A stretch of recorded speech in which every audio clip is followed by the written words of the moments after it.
waaw man mun ma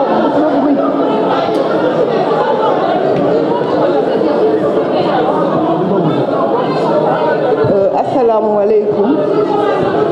Monsieur le Président, je ne peux pas parler dans ce brouillard, dans ce brouhaha.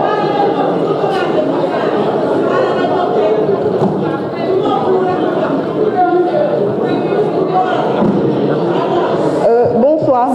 asalaamaaleykum, maa ngi lay nuyu, maa ngi nuyu président assemblée à travers vous tous les députés di nuyu monsieur le premier ministre ak cabinet bi nga àndal ak ministère bi nga àndal di nuyu nag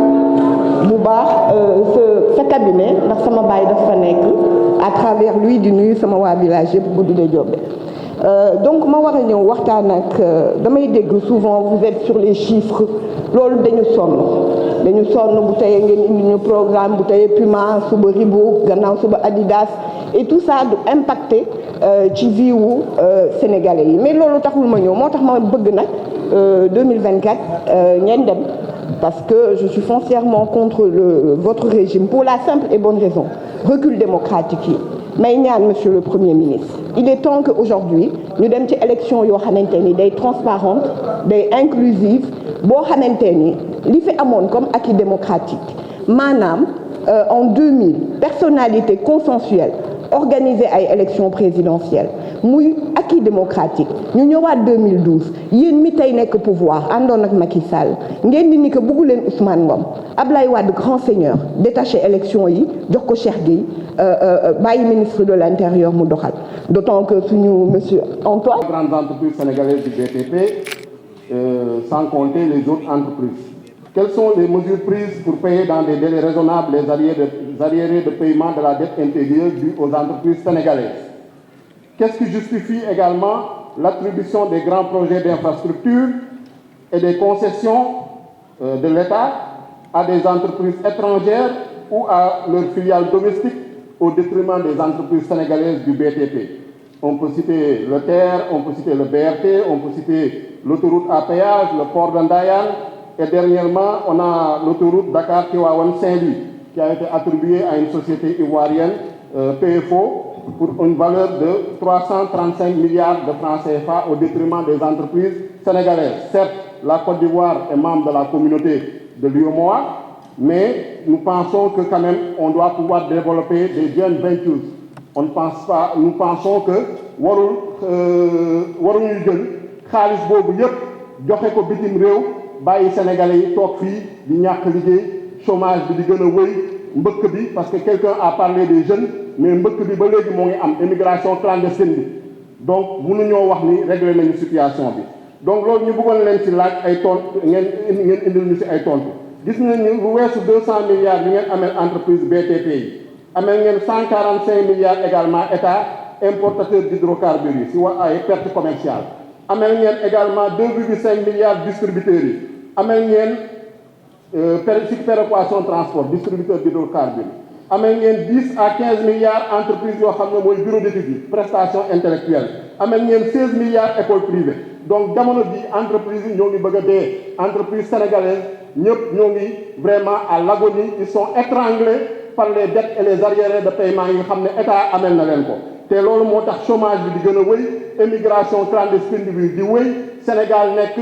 170e pays sur 190 à l'indice de développement humain gis nañ ni tamit lu tax ba léegi rencontré woo leen secteur privé depuis 7 ans te Macky Sall diggante 2012 ak 2020 rencontré na 6 fois le mouvement des entreprises de France ba dem seen université d'été te mënul rencontrer le secteur privé sénégalais est-ce que MEDEF moo ko fal wala sénégalais yi ñoo ko fal donc lu ñu bëgg monsieur le premier ministre ngeen servir d'abord les intérêts des sénégalais balaa ngeen di servir intérêt MEDEF balaa ngeen di servir intérêt chinois intérêt turquie ak intérêt marocain yi bañ ñu kenn mais teranga dañ koy commencé ci réew mi doomu réew mooy tabax réew jërëjëf. La parole est au ministre des Finances. asalaamaaleykum mbokk député yi waa Sénégal monsieur le président assemblée nationale monsieur le premier ministre ñu ngi lay nuyu ak gouvernement bi di tàmbale rek ñu ko président assemblée nationale tàmbale bi muy ubbi mooy jaale suñu collègue député bi nga xam ne dafa bokkoon suñu groupe parlementaire di bokkoon ci PDS ma jàppoon ne en tant que njiitu gouvernement en tant que premier ministre boo ñëwee bala ngaa yëkkati sa kàddu da nga jaale sa député yi fi nekk yëpp mais vraiment gis naa defoo ko kon maa ngi lay ñaan nga def ko pour que ne député yi yéen ki fi faatu fii la nekkoon doon liggéey si askan kon war ngaa mën a yëkkati sa kàddu nga jaale leen avant ngay tontu monsieur le premier ministre maa ngi laaj sama question ci mbirum mbay ndax ku ne xam na ni mbay mi am na ay sooxe ak ay jafe-jafe yu bette métti heure bii daaw fii may wax ak yow fekkoon na jiw yi tàmbalee dem notification yi doon génn engrais bi pare woon may laaj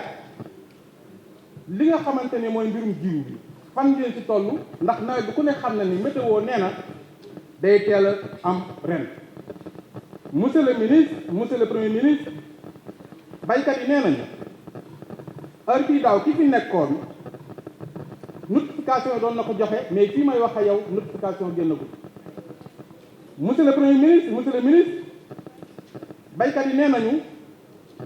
kilo gerte gi ni leen ko bëgg a jaay dafa seer parce que kilo gerte gi moo gën a seer kilo ceeb monsieur le premier ministre heure bii daaw fekkoon na CNCA bi nga xamante ni mooy accompagner ñi xamante ni ñoom ñooy joxe jiw wi heure bii daaw fekkoon ñu tàmbalee leble mais fii may wax ak yow banque bi génnegul benn dërëm pour accompagner noonu monsieur le premier ministre heure bii daaw fekkoon na ñu fay bor yëpp fii may wax ak yow 2021 la ñuy tàmbalee la ñuy fay te àggagul lan moo tax 2022 ci li nga xamante ni mooy ñu joxe woon jiw yi ba léegi fayagul leen monsieur le premier ministre lan moo tax baykat yi jiw yi du àgg ci ñoom lu dul dañ koy jox ay kilifa yoo xamante nii ak ay politiciens ñu di ko jaayaat di joxe ay carte d'identité loolu pour monsieur le premier ministre baykat yi nee na jiw yu àggul ci ñoom monsieur le premier ministre baykat yi nee nañu yow mi premier ministre comme mënoo jël Dakar dem Touba nan nga bañ a lijjantee kilomètres est comprise dans la forêt de Filao qui de 180 kilomètres qui va de Cambérène à Darou Mumbai au sud de Saint-Louis. L'implantation de cette bande de Filao a commencé dans les années 1940 par l'État colonial français. Sa vocation est de fixer les dunes de sable et de protéger les populations ainsi que les zones de culture de l'érosion côtière. Détruire cette bande de Filao, c'est détruire le rempart contre les menaces de plus en plus prégnantes. Or, le chef de l'État sénégalais, en cours, en exercice, semble moins préoccupé que les colonisateurs au sort des Sénégalais. Là où les Français ont planté, lui et son administration rasent une si vitale protection. En effet, le 4 juin 2021, par décret numéro 2021-701, une première superficie de 150,58 hectares était déclassée, dont 43,92% réservés à l'habitat. Selon un article en date du 15 février 2022, disponible encore sur le site de Sénégal, le Mumbai foncier, pour ainsi parler, parce qu'on s'arrête à Darou Mumbai à Saint-Louis, avait permis de servir une clientèle de privilégiés. 320 conseillers municipaux des 5 communes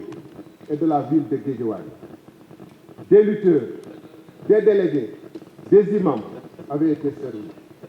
Au cours du mois d'avril 2023, une seconde opération de déclassement encore plus massive est annoncée qui concerne 126 hectares. Pouvez-vous expliquer aux Sénégalais, Monsieur le Premier ministre, comment l'État colonial français peut être plus prévoyant et soucieux de la protection de notre littoral? Qu'est-ce qui explique que la femme au foyer du Golfe, qui élève seule une famille,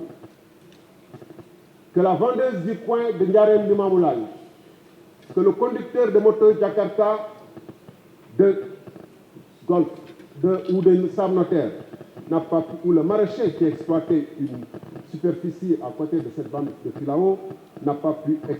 bénéficier alors que des privilégiés triés sur le volet ont bénéficié. En tout état de cause, à l'heure où dans toutes les villes côtières du monde se prépare la montée des eaux, des mers et aux catastrophes inévitables qui en découlent déjà,